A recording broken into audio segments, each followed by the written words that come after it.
igreja, com a graça e com a paz do Senhor, amém? Convido os irmãos a abrirem suas Bíblias, o texto que está em Apocalipse capítulo 2, a partir do verso de número 4. Livro do Apocalipse, livro das Revelações, Apocalipse, capítulo de número 2, a partir do verso de número 4.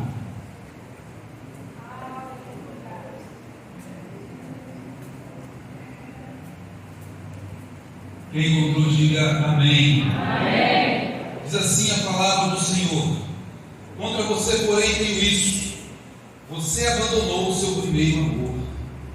Lembre-se de onde caiu, arrependa-se e pratique as obras que praticava no princípio.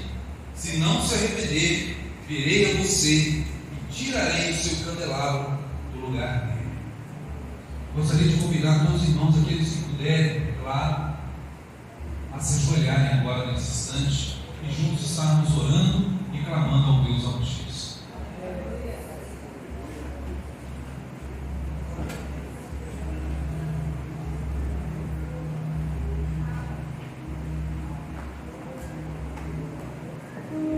Senhor, nosso Deus e nosso Pai,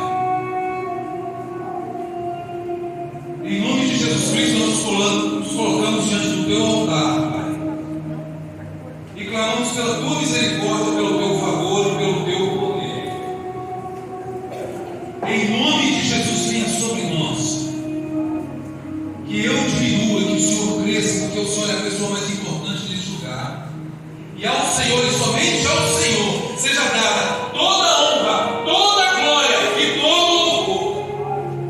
Serve os meus lábios para toda palavra carnal, Senhor, e que venha somente aquela palavra que seja proveniente do Teu Santo Espírito, em nome de Jesus. Abra os nossos ouvidos, abençoa os nossos ouvidos, ó Deus, porque eu creio em pelo ouvir pela Tua palavra. Em nome de Jesus Cristo, ó Deus, abençoe e transforme as nossas mentes para que possamos experimentar qual seja a boa, perfeita e agradável vontade do Senhor. E em nome de Jesus, abençoe os nossos corações, para que a Tua palavra venha encontrar terreno fértil em nossos corações, e nós possamos gerar frutos de justiça para a glória do Teu nome. Que não haja hipocrisia e nem falsidade em nós, ó Deus, mas que sejamos verdadeiros adoradores, que Te adoram em espírito e em verdade. Derrama sobre nós a Tua graça, Senhor Espírito Santo de Deus, que o Senhor tenha plena liberdade para agir em nossas vidas e através de nossas vidas. Leva, Senhor, as nossas vidas cativas à obediência do Senhor, para que possamos cumprir o Teu propósito, e na autoridade do nome de nosso Senhor e Salvador Jesus Cristo, eu me levanto contra todo o império das trevas, todo espírito imundo, todo demônio, todo mal que tenta roubar a palavra do Senhor. Bata em retirada agora. Pegue a sua mão e saia, em nome de Jesus. Todo espírito de dispersão, bata em retirada e saia agora, em nome de Jesus. Em nome de Jesus. Em nome de Jesus. Abra os nossos ouvidos, Deus. Transforme a nossa mente e frutifique em nossos corações, em nome de Jesus. E a igreja do Senhor diz: amém. Podeis assentar, em nome de Jesus. Nessa noite, nós estaremos falando sobre a derrocada da fé. A derrocada da fé. O que é derrocada? Qual é o seu significado? Demolição, desconstrução, demolição de construção natural ou humana, desmoronamento, desabamento, mudança brutal, que nos leva a um estado de colapso, queda, ruína acompanhada de decadência, degradação.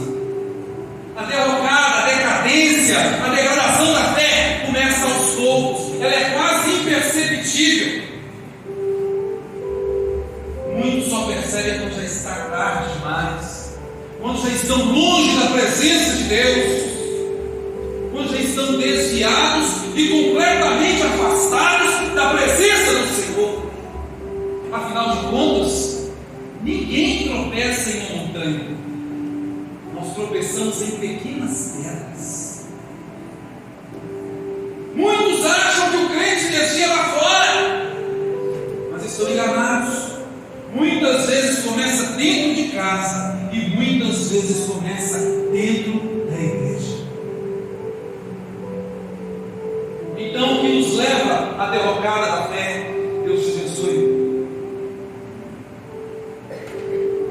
A primeira coisa que nos leva à derrocada da fé é a perda do temor de Deus. Perda do temor de Deus. O que é a perda do temor de Deus? A despreocupação quando o que Deus pensa a respeito daquilo que se faz. Você faz, mas não está preocupado se Deus está vendo, se Deus está condenando, se Deus não está concordando com aquilo. Despreocupação a respeito da justiça, porque Deus irá julgar por tudo aquilo que fizermos, quer seja bom, quer seja mal. Despreocupação e indiferença a respeito do pecado, despreocupação a respeito do castigo e do juízo. Não se engane, não se deixe enganar. Nós iremos prestar conta de tudo aquilo que fizermos. E o Senhor está às portas. E como que isso acontece na vida do cristão? O que foi que mudou? Porque a palavra de Deus não mudou. Céus, está escrito: céus e terras passarão, mas minhas palavras jamais passarão. Lucas 23, 21, 33. A palavra de Deus continua a mesma, condenando o que é errado, ratificando, confirmando aquilo que é correto, o que é certo, o que é correto. O que foi que mudou? Porque Deus não mudou. Deus não mudou de fato. Eu sou o Senhor e não mudo. Malaquias 3:6. Jesus Cristo é o mesmo ontem, hoje e sempre será. Hebreus, no capítulo 13, verso 8. Deus não mudou. A sua palavra não mudou. Deus continua sendo o mesmo. A palavra de Deus continua sendo a mesma. Mas o que mudou? Mudou Deus a quem você está servindo. Você deixou de servir ao Deus verdadeiro para servir aos seus amigos. Deixou de servir o Deus de Israel, o único verdadeiro Deus, para servir aos seguidores de internet, aos ídolos da televisão, aos ídolos da internet, aos ídolos dos jornais. Deixou de servir ao Deus verdadeiro para servir aos seus seguidores das redes sociais, do Facebook, do Twitter, do Instagram. Deixou de servir a Deus Todo-Poderoso, deixou de dar ouvidos ao Deus Todo-Poderoso para dar ouvidos aos amiguinhos. Porque agora não é mais a palavra de Deus revelada, não é mais o Espírito Santo que direciona a vida das pessoas, mas sim aquilo que os seguidores, aquilo que os ídolos falam na internet, aquilo que os ídolos falam na televisão, aquilo que os ídolos falam em cima dos palcos. E muitas vezes o povo de Deus tem dado ouvido a essas pessoas e não ao Espírito Santo de Deus. Muitas pessoas estão caindo na fé porque deixaram de agradar a Deus para agradar os homens. Obrigado por essa mensagem. Muitas vezes nós vemos pessoas dentro da igreja tendo mais medo de perder seguidores nas redes sociais do que perder a comunhão com Deus. Tem mais medo de perder as amizades do mundo do que perder a comunhão com o Senhor. Preocupa mais com aquilo que vão dizer os amiguinhos da internet do que aquilo que fala o Espírito Santo de Deus.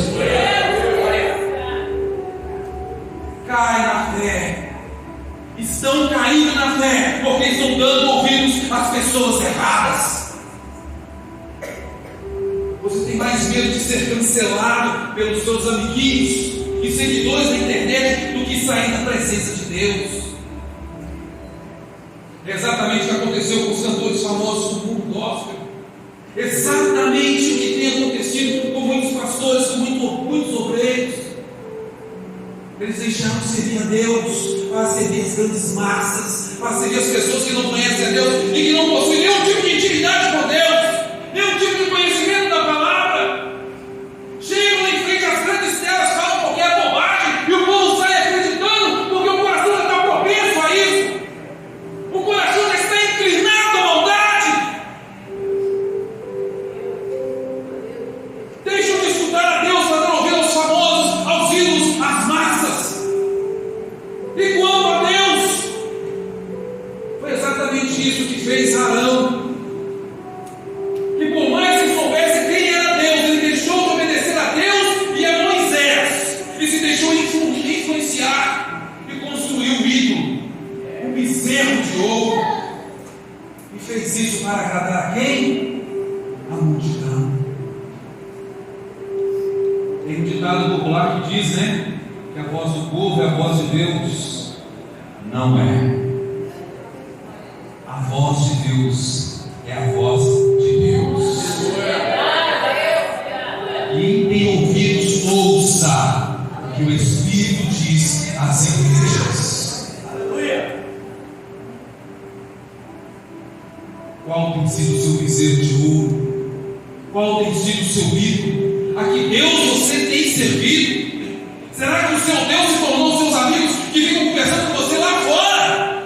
Ou até mesmo aqui dentro da igreja, na hora do culto, na hora da mensagem? Qual tem sido o seu Deus? A quem você veio cultuar? O seu amiguinho?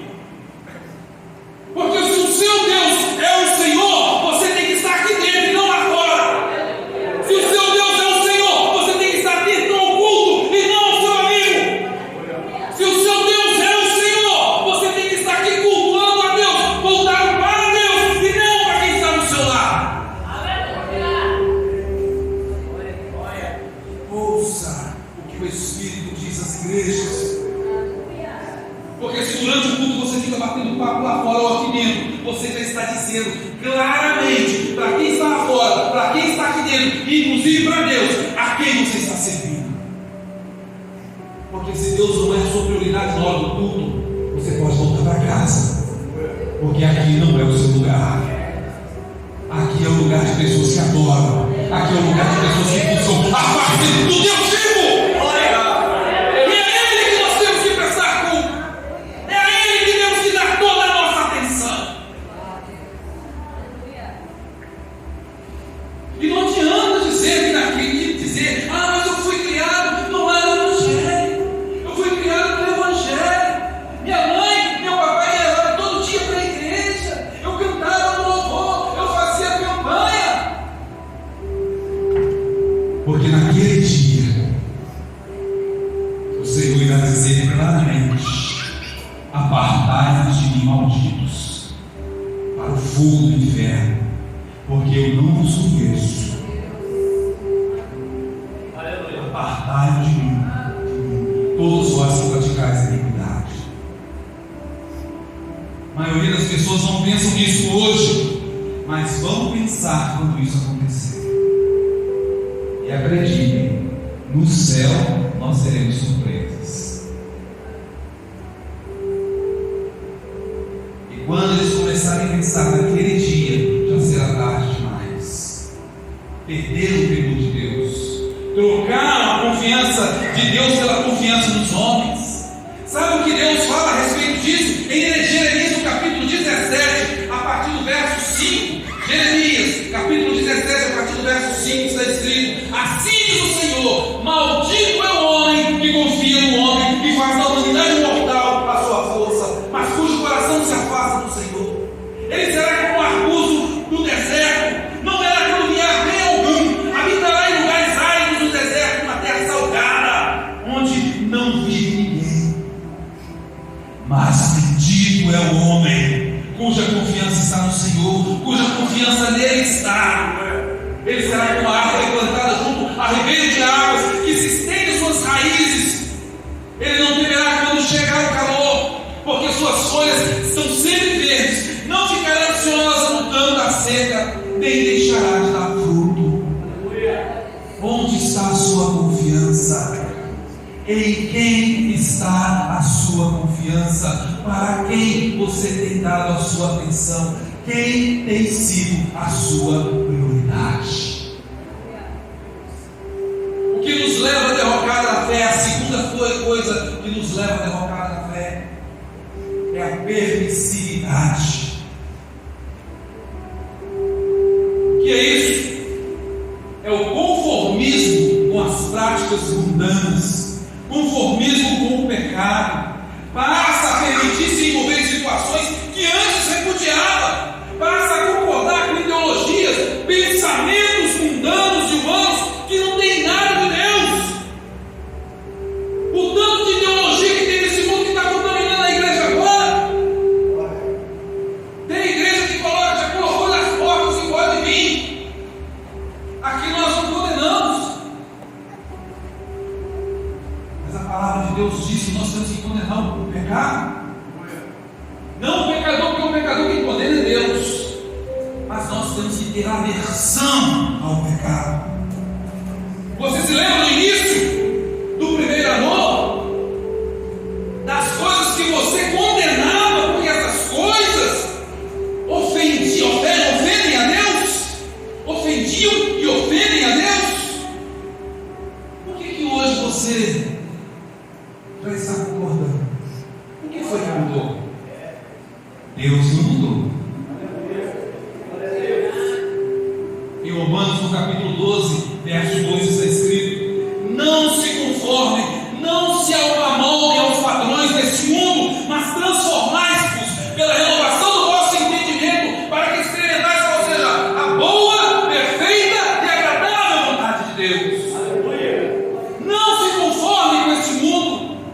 O crente em Jesus Cristo tem que ser indignado com o pecado. Não se conformar e não tratar o pecado como se fosse algo normal, porque não é normal, está comum, mas não é normal. O crente em Jesus Cristo tem que ser indignado, inconformado com a situação degradante deste mundo, e não ficar batendo palmas como se fosse algo normal. Gostei que disse. O cara não tem nada de Deus e você está aplaudindo. O pecado tem que ser tratado como pecado. E o pecado na vida do cristão é um acidente e não um hábito. O tempo mudou, mas os princípios de Deus são imutáveis. O século mudou, mas os princípios de Deus são imutáveis. As eras mudaram, mas os princípios de Deus são imutáveis. Não é porque o mundo aceita que eu tenho que aceitar, não é porque o mundo quer que eu tenho que querer, não é porque o mundo faz que eu tenho que fazer. O meu compromisso é com o Senhor, não é com este mundo. O nosso compromisso é com o Senhor, não é com este mundo. Como filhos de Deus, nós estamos aqui para fazer diferenças, não para ser do mundo e nem ser como todo mundo. Nós somos de Deus e temos que ser como Cristo. Está escrito em 2 Coríntios, no capítulo 5, verso 17: se alguém está em Cristo, é nova criatura. As coisas antigas passaram e eis que vem novas coisas, surgindo novas coisas. Deus ungiu a igreja para pregar a libertação. É a nova, quebrar as cadeias e anunciar o ano aceitável do Senhor, e não para ser como o mundo. Deus te ungiu para pregar a libertação, para quebrar cadeias, para anunciar o ano aceitável do Senhor, e não para se envolver com o mundo, com as coisas do mundo. Nós somos novas criaturas. As coisas velhas já passaram. E se as coisas velhas já passaram, como que eu posso viver ou desejar essas coisas velhas novamente? novo. Para que se sujar na lama novamente? Jesus Cristo, ele disse certa vez, lembre-se da mulher de Ló. Quantas vezes nós fazemos como a mulher de Ló? Olhamos para trás e ficamos cobiçando a vida porca que a gente vivia lá, nos lembrando da vida imunda que Jesus nos tirou. Fazemos como o povo do Egito, desejoso de voltar para a escravidão por um pouquinho de pão, um pouquinho de carne. É assim que a nossa fé começa a cair. É assim que nós começamos a cair na fé. Quando a fé desaparece, as trevas tomam conta de onde havia só luz. E quando a luz vai embora, as trevas tomam conta. Como Jesus Cristo disse em Mateus capítulo 6, a partir do verso 22, onde está escrito: os olhos são a candeia do corpo. Se os seus olhos forem bons, todo o seu corpo será cheio de luz. Mas se os seus olhos forem maus, todo o seu corpo será cheio de trevas. Portanto, se a luz que está dentro de você são trevas, que tremendas trevas são. Como está a candeia do seu corpo? Como estão os seus olhos? Eles são bons ou são maus? O que nos leva à derrocada da fé? A terceira e a última coisa é a corrupção. O que é isso? Como isso acontece? A corrupção é simplesmente quando você se vende. Como que acontece? Quando nós começamos a negociar princípios e valores. Não é bem assim. Não, aí você está exagerando. Lembra de Eva? Lembra de Satanás com ela? O que está escrito? O que Deus falou para você? Você não pode comer nenhuma fruta da árvore? Aí ela falou assim: não, nós podemos comer de todas as frutas, mas não podemos comer nem tocar na árvore que está no meio do jardim. E Deus falou que não podia tocar? Quando você não conhece a palavra de Deus, você não está preparado para enfrentar Satanás. E é por isso que muitos estão caindo na fé. Não conhecem a palavra de Deus. Aí qualquer besteira que escuta aí, porque agradou o coração, meu coração está em paz. Sabe o que está escrito lá em Jeremias 17, falando sobre o coração? Enganoso é o coração e terrivelmente corrupto. Seu coração está em paz, algo está errado com você. Porque a paz que nós temos que ter é paz espiritual. A paz é do Espírito, não é do coração, porque o nosso coração é carne. Mas o Espírito é vida, sabe por quê? Porque o Espírito de Deus habita no nosso Espírito. Em Mateus no capítulo 4 nós vemos no episódio da tentação de Jesus essa questão da corrupção, como Satanás tentou corromper Jesus. Assim está escrito. Então Jesus, Mateus capítulo 4, a partir do verso 1: então Jesus foi levado pelo Espírito ao deserto para ser tentado pelo diabo, e depois de jejuar 40 dias e 40 noites ele teve fome. O tentador aproximou-se dele e disse: se você é filho de Deus, mande que essas pedras se transformem em pães. Jesus respondeu: está escrito, nem só de pão viverá o homem, mas de toda palavra que sai da boca de Deus. Então o diabo levou a cidade santa, colocou-o na parte mais alta do templo e disse: se você é filho de Deus, jogue-se daqui para baixo, pois está escrito: ele dará ordem aos seus anjos a seu respeito, para que eles o segurem nas mãos, para que você não tropece em pedra alguma. Dá uma paradinha aqui. Sabe onde está esse versículo que Jesus falou, que o Satanás falou para Jesus? Salmo 91, verso 12.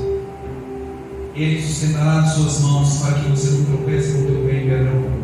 Satanás conhece a Bíblia capa a capa mais do que muitos cristãos. E muitas vezes Satanás vai usar uma forma distorcida para usar a palavra contra você, para você cair no engodo dele.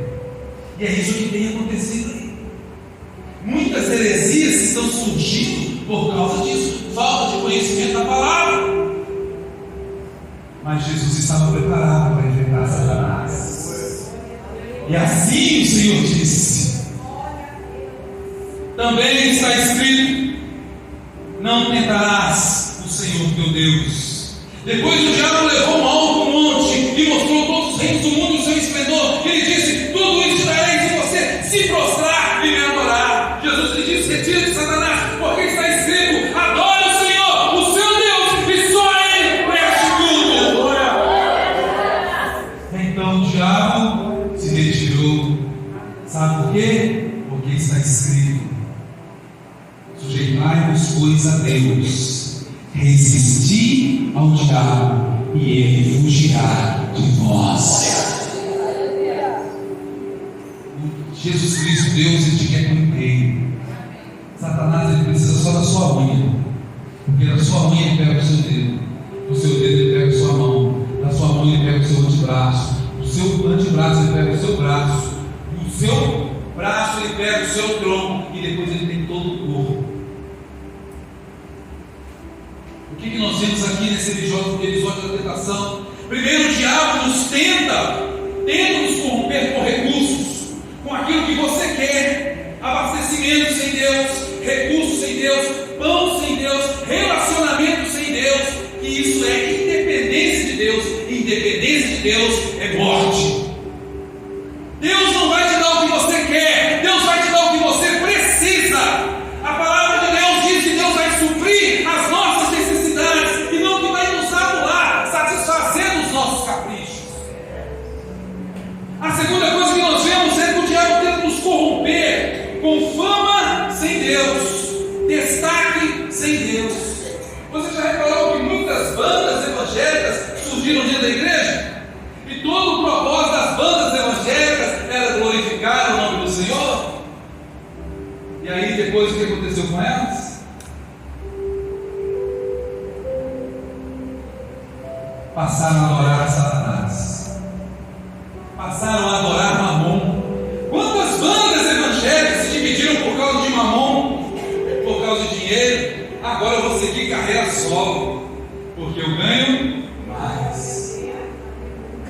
Tudo começa a confundir de verdade, igual o diabo fez com ela. Olha, vocês não vão morrer, vocês não vão morrer, vocês serão igual a Deus. Eu quero ser ídolo, eu quero ser adorado. Mas começa como? Começa aqui. Começa aqui. Começa aqui. E quando a vaidade vem, você esquece quem é Deus e começa a se preocupar apenas em ser adorado. Por isso que a maioria dos cânticos evangélicos de hoje, eles deixaram de ser teocentristas, voltados para Deus, e começaram a ser o quê? Antropocentristas, voltados para o homem. Eu sou, eu posso, eu tenho, eu vou. Deus deixou de ser o centro na vida dessas pessoas. E muitas vezes nós estamos cantando essas músicas, porque todo louvor e adoração tem que ser voltado para Deus. Está adorando a Deus. Tu és, o Senhor é o único, santo, santo, santo. Eu não sou nada, eu não tenho que cantar sobre mim, eu tenho que cantar sobre Deus, eu tenho que louvar a Deus, eu tenho que bendizer o nome do Senhor, porque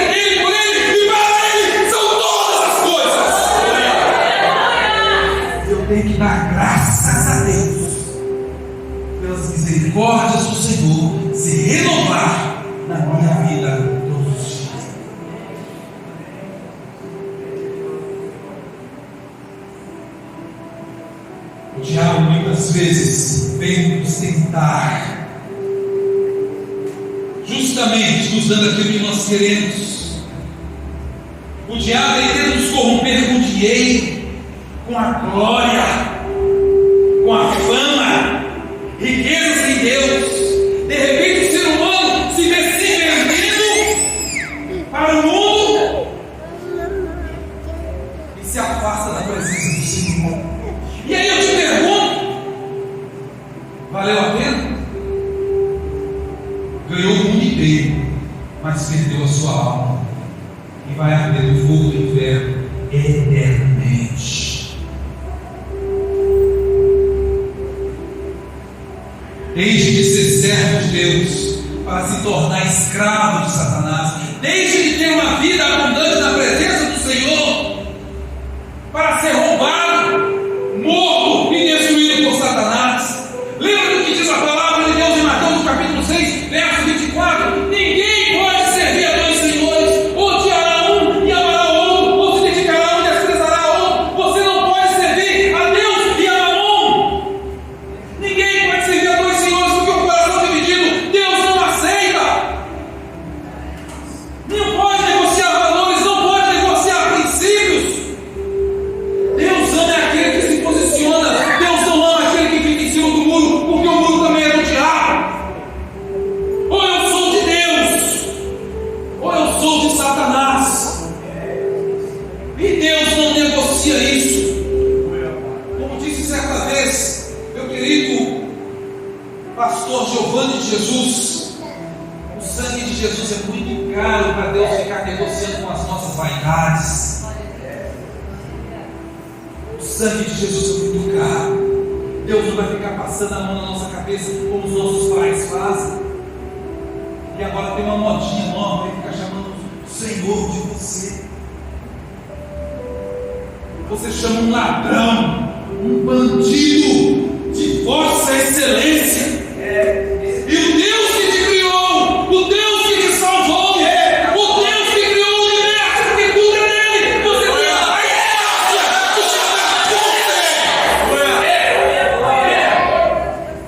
quando eu chamo alguém de você, eu estou comparando ele a mim.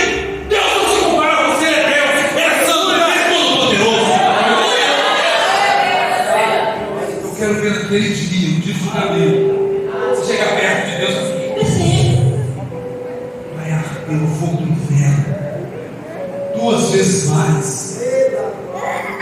Aí eu chamo de você porque eu tenho intimidade com Deus. Eu tenho intimidade com meu pai e chamo ele de Senhor.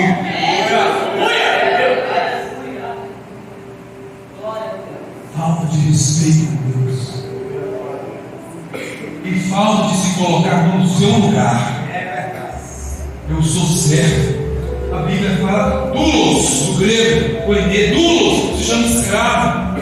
Que escravo chama o seu Senhor de você? Nós somos escravos por amor, como disse Paulo. Ele é meu Senhor, Ele é o meu Deus. E a Ele tem que ser dada toda a honra, toda a glória e todo louvor. Nada para mim, tudo para Deus. A Ele a honra, a glória e o louvor. Existem apenas 2 senhores, 2 caminhos, 2 portas. 2 senhores, um é rigoroso, mas te leva para o céu. O outro é liberal, mas te leva para o inferno. Existem 2 caminhos, um é apertado e pedregoso, difícil, mas te leva para o céu. O outro é largo, espaçoso, plano, mas te leva para o inferno. Existem 2 portas. Uma você entra e sai e encontrará pastagens e vida em abundância. Na outra porta você entra e só vai encontrar perdição e morte, porque é isso que o diabo quer fazer: roubar, matar e destruir. Lamentavelmente, nós vemos que as tentações que o diabo usou contra Jesus está funcionando com muitas pessoas hoje em dia. Por isso muitos estão indo para o inferno. Muitos já estão no inferno por causa disso. Quem negocia princípios, quem negocia valores do reino de Deus, já está com os 2 pés no inferno. Sabe o que está escrito lá em Mateus, no capítulo 7, a partir do verso 21. Mateus capítulo 7, a partir do verso. Assim está escrito: nem todo aquele que me diz Senhor, Senhor entrará no reino dos céus, mas somente aquele que faz a vontade do meu Pai que está nos céus. Somente aquele que faz a vontade do meu Pai que está nos céus. Muitos me dirão naquele dia: Senhor, Senhor, não profetizamos em teu nome? Em teu nome não expulsamos demônios, não realizamos muitos milagres? Então lhes direi abertamente: nunca os conheci. Afastai-vos de mim, vocês que praticam mal. Então você me pergunta: como eu faço, pastor, para manter a minha fé viva, avivada e fervorosa? A Bíblia responde: temos que fazer como Jesus, sermos zelosos com as coisas de Deus. Quantas vezes fazemos as coisas de Deus para os cocos, de qualquer forma, de qualquer maneira? Ah, tá bom. O tá bom é o inimigo da excelência. Vai fazer para Deus? Então seja excelente. O zelo pela tua casa me consome. Antigamente, lembra lá no início da sua conversão? O crente tinha zelo pela casa, pela obra do Senhor, mas com o passar do tempo, o crente vai amolecendo, começa a abrir brechas, começa a ser maleável com as coisas que não deveria ser. Assim começa o relaxamento espiritual. Igual os fariseus que conheciam a lei, eles sabiam que estava escrito: o zelo pela tua casa me consome. Mas para agradar o povo, eles deixaram que se abrisse um comércio dentro do templo. Tudo isso para agradar a multidão. Os falsos profetas e os hipócritas não se preocupam em saber se Deus gostava ou não. Por isso que Jesus se indignou e expulsou os comerciantes na base da chicotada. Jesus não estava preocupado com a opinião alheia, com a opinião dos homens. Jesus estava preocupado com a vontade de Deus. Vocês já acham que era diferente no Antigo Testamento?